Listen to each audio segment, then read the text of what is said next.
Louis.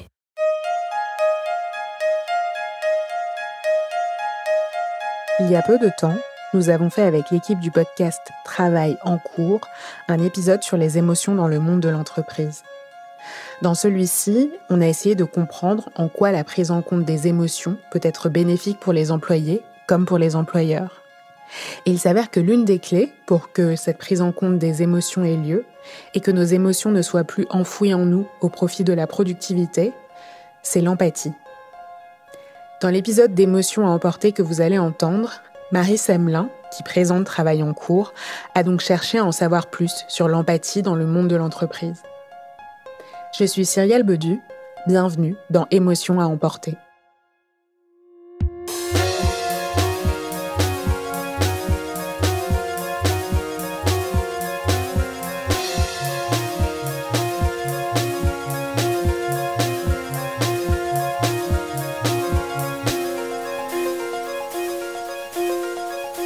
Emma Villarem, elle est experte en émotions.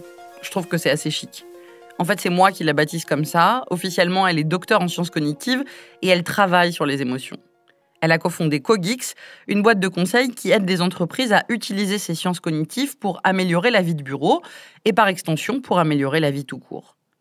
Avec elle, on a fait un épisode conjoint pour Émotions et Travail en cours, un autre podcast de Louis Média, où l'on s'est demandé si les managers devaient s'ouvrir aux émotions de leurs équipes. Et pour cet épisode d'Émotions à emporter, j'ai voulu comprendre plus spécifiquement l'importance de l'empathie dans ce processus.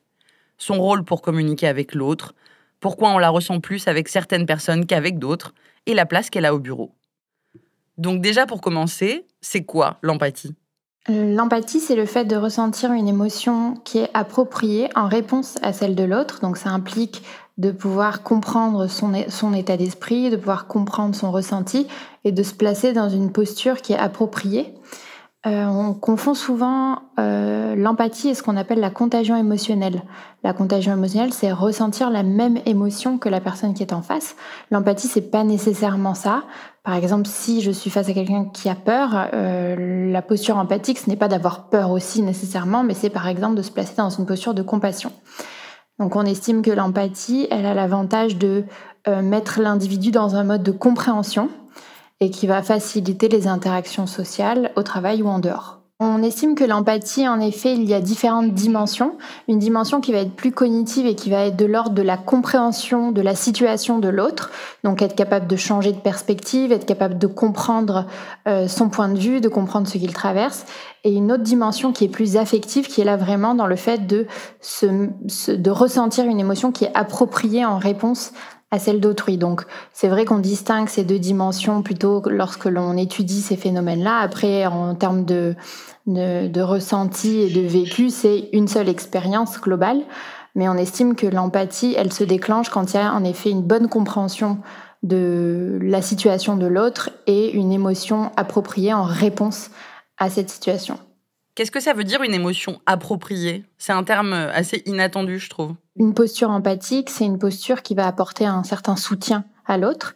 Et donc, on se place dans une situation émotionnelle, je vais dire, qui est appropriée pour fournir ce soutien. Par exemple, je reprends l'exemple de la peur ou de la colère, ça marche aussi. On va être dans une posture qui est appropriée. C'est-à-dire que si quelqu'un a besoin de compassion, on va être dans une posture de compassion. Si quelqu'un a besoin de motivation, on va être dans une posture de motivation. Donc on se place dans un état qui est approprié à celui de l'autre en fait pour pouvoir fournir une bonne réponse empathique. Si quelqu'un est en colère et que je suis en colère aussi, je vais peut-être pas, c'est pas une réponse empathique optimale quoi. Vaut mieux que je sois dans un autre état émotionnel. Alors comment bien communiquer si on veut que l'autre se sente en confiance et favoriser ce sentiment ? Je veux dire, est-ce qu'il y a des choses à dire ou au contraire à ne pas dire ?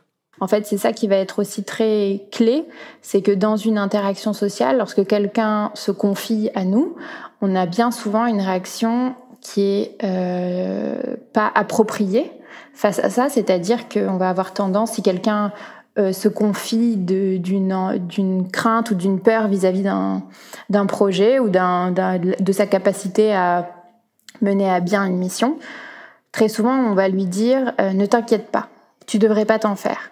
Ça nie son émotion. C'est une réaction qui n'est pas appropriée parce que ça va nier l'émotion que la personne est en train de traverser. Ça ne l'aide pas de lui dire ne t'inquiète pas, tu ne devrais pas t'inquiéter. Ça nie juste son émotion et c'est pas quelque chose de positif. De la même façon, lorsque quelqu'un confie son émotion à nous-mêmes, on va avoir tendance, soit si on est mal à l'aise, à dire je sais pas quoi te dire. Ça aussi, c'est pas du tout une réaction qui est une réaction de soutien. Même si on sait pas quoi dire, on peut toujours dire je comprends ton émotion, je comprends tes craintes. Je vais t'apporter du soutien, qu'est-ce que je peux faire pour t'aider ? Plutôt que dire je ne sais pas quoi te dire, plutôt que de changer de sujet ou plutôt que dire tu devrais pas t'en faire.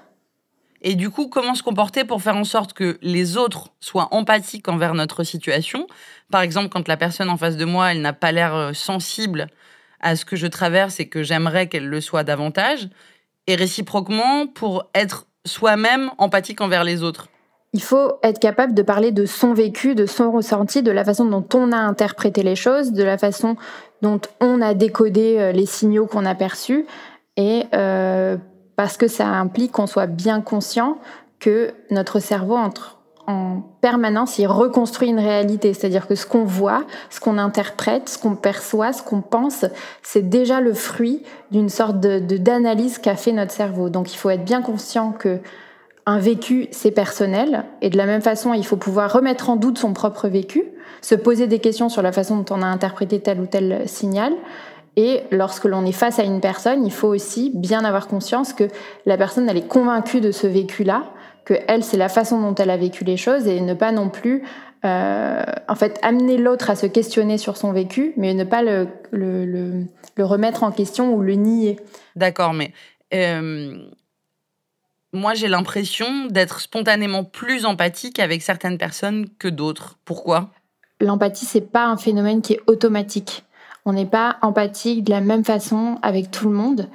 Et en fait, ça va dépendre de ce qu'on appelle la distance sociale entre deux individus. La distance sociale, c'est à quel point je me sens proche de quelqu'un d'autre. Alors, je vais prendre un exemple de la personne la plus proche, ça va être le compagnon, la conjointe, les enfants, etc. Et la personne la plus lointaine socialement, ça va être, par exemple, quelqu'un que je croise dans la rue, une connaissance très lointaine, etc.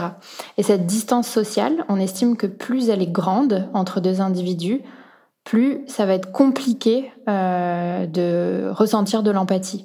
Plus elle est petite, cette distance, plus les gens sont proches de moi, plus je les estime proches de moi, plus je vais ressentir facilement de l'empathie. Ça veut dire que, par exemple, si je suis face à la souffrance de quelqu'un, si c'est la souffrance de quelqu'un de proche, dans le cerveau, les réponses empathiques sont fortes. Si c'est la souffrance de quelqu'un d'inconnu, les réponses empathiques dans le cerveau sont plus faibles. C'est pas seulement quelqu'un que je connais ou que je ne connais pas, c'est comment, en fait, mon cerveau le labellise comme étant quelqu'un qui me ressemble, entre guillemets, ou pas. Si, lorsque je rencontre quelqu'un, il y a une information de groupe que je comprends qui est évidente et qui est proche de la mienne, alors ça peut être lié au genre, ça peut être lié à la langue. Si je suis dans un pays étranger, je croise quelqu'un qui parle ma langue, ça crée une proximité. Ça peut être lié à l'équipe de travail, par exemple. Au travail, je me sens une appartenance à mon équipe. Et donc, je vais être plus facilement dans l'empathie, dans la tolérance avec les gens de mon équipe et moins facilement avec des gens d'autres équipes, même si on est dans la même entreprise, par exemple. Donc voilà, cette notion de groupe, elle va faciliter ou non le fait d'être dans une posture empathique. Alors, un dérivé de ça, c'est ce qu'on appelle cyniquement la loi du mort-kilomètre. Le fait que dans les médias, on parle plus des 2 morts dans le village à côté de chez nous que des 2000 morts à l'autre bout de la planète, parce qu'on imagine qu'on se sentira moins concerné, puisqu'on aura moins de points communs, a priori, avec ceux qui sont plus loin. Reste qu'il y a des personnes plus empathiques que d'autres. Donc je demande à Emma Villarem s'il y a des facteurs qui déterminent cela. Alors, des facteurs qui font qu'on est plus ou moins une personne empathique, ça va pas forcément être lié à des choses à de la démographie, au genre, à l'âge, etc.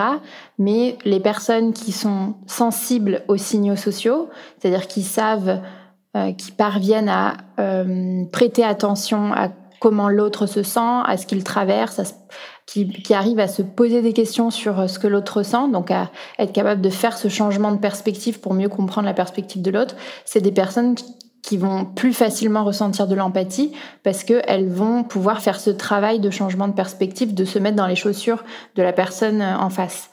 Les personnes qui sont plus égocentrées, par exemple, parce qu'il y a des circonstances de vie qui font qu'elles sont moins amenées à se poser des questions sur ce que ressentent les autres. Par exemple, il y a des effets de la hiérarchie sur ce changement de perspective qui font que lorsqu'on monte en hiérarchie, on perd en capacité de changement de perspective.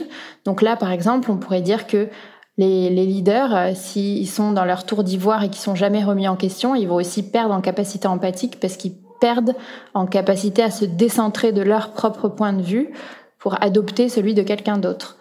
Donc, il y a des circonstances de la vie qui vont faciliter ou non le fait de prêter attention aux émotions de l'autre et à adopter une posture empathique en réponse. Justement, au bureau, il y a des manières de favoriser ce sentiment ? Ce qui va favoriser l'empathie, c'est cette diminution de distance sociale. Donc, c'est tout ce qui est, entre guillemets, l'esprit d'équipe. Donc, tout ce qui va amener les gens à se connaître, à mieux se comprendre, à peut-être passer des moments plus informels ensemble pour tisser un lien social, etc. Tout ça, ça va favoriser l'empathie et ça va favoriser aussi le travailler ensemble.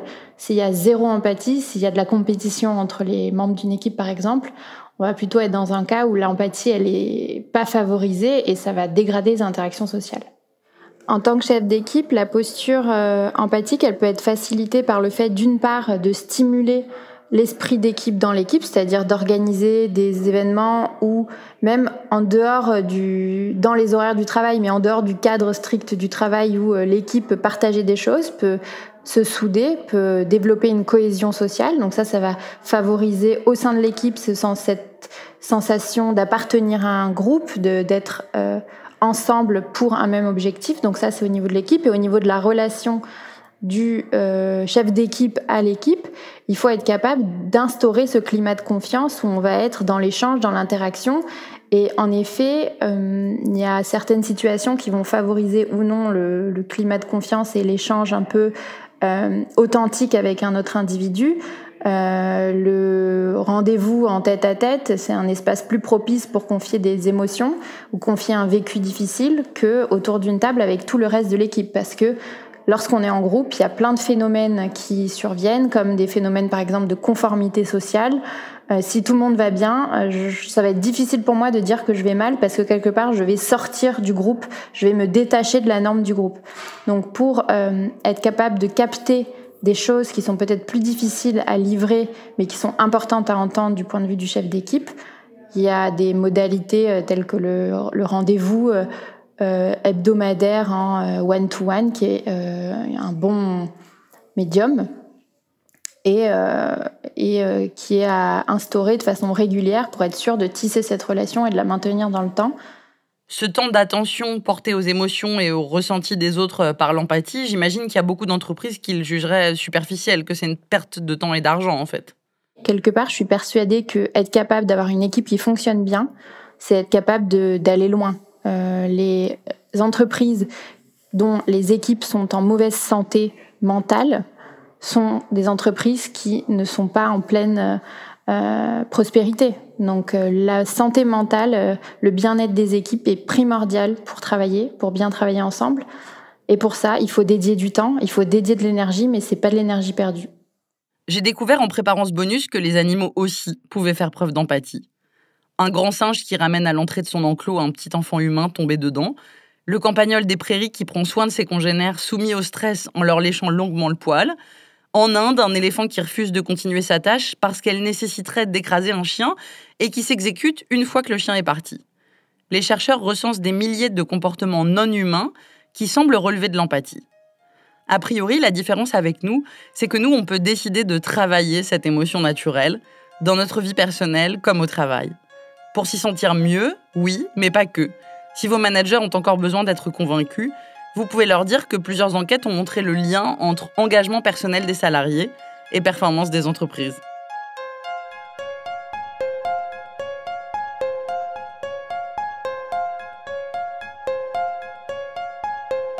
Vous venez d'écouter Émotion à emporter. Marie Semelin a fait cet épisode, Jean-Baptiste Aubonnet a assuré le montage, la réalisation et le mix, et Nicolas Degélis a composé la musique. À bientôt.